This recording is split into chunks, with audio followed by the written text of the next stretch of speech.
I grew up in a single-parent home. Lots of people do. Mom passed when I was 10 years old. She had a brain tumor, lost use of her right arm, left leg, was in a wheelchair and in and out of hospitals. Gratitude was often tough to come by in our house. Dad was an independent business person. He was a freelancer. That meant long days at work and sometimes longer days in the home office. He busted his butt to put food on the table, but the funny thing was, he wasn't necessarily the one putting the food on the table. My brother and sister and I were Latchkey Kids. We'd come home, there'd be a note with our tasks, our chores, the things that needed to be done before Dad got home for dinner. My older brother was always in charge of some kind of meat.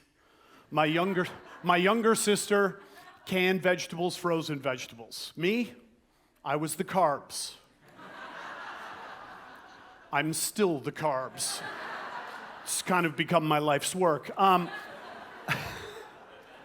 it wasn't just any carbs. It was something very specific, more times than I can remember. Instant mashed potatoes. Not sure if you've ever had the pleasure.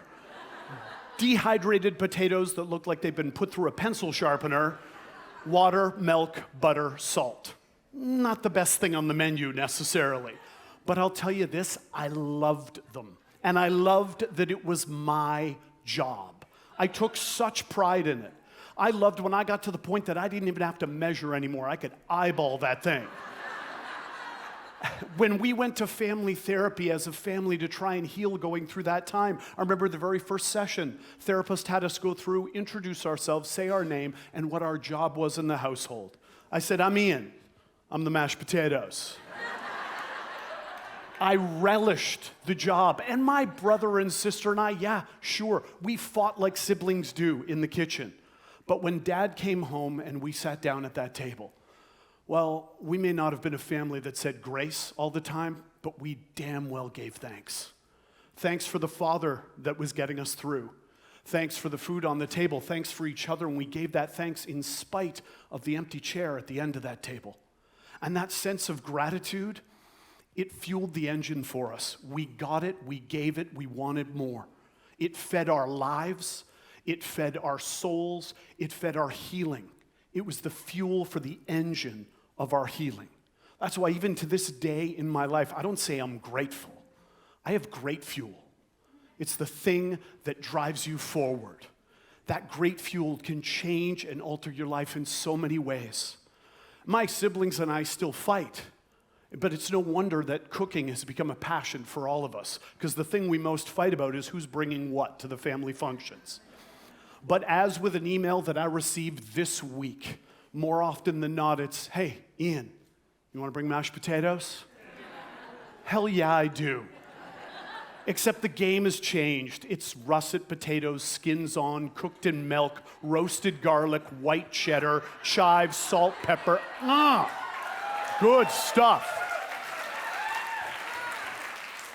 But I have to say, when I reflect on that time, what I think about is my dad and how he must have felt.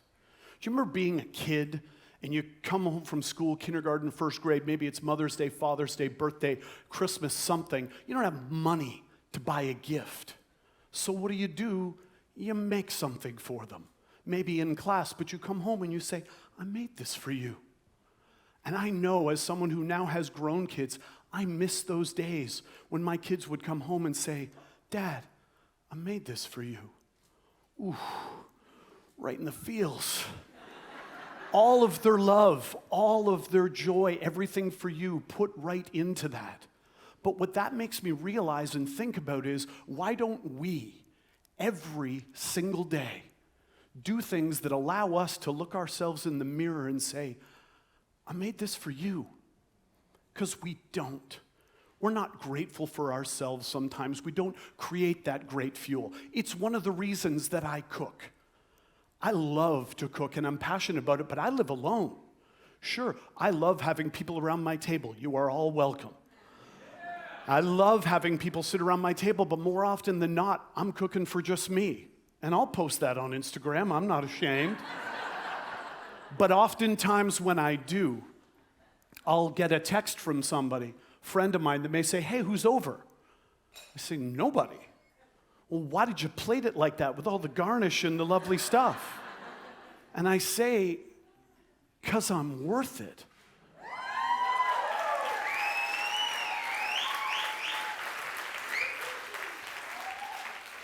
And what I want you to know is, so are you. Find the thing that's going to give you that great fuel. Find the thing that's going to feed your life and fuel that engine.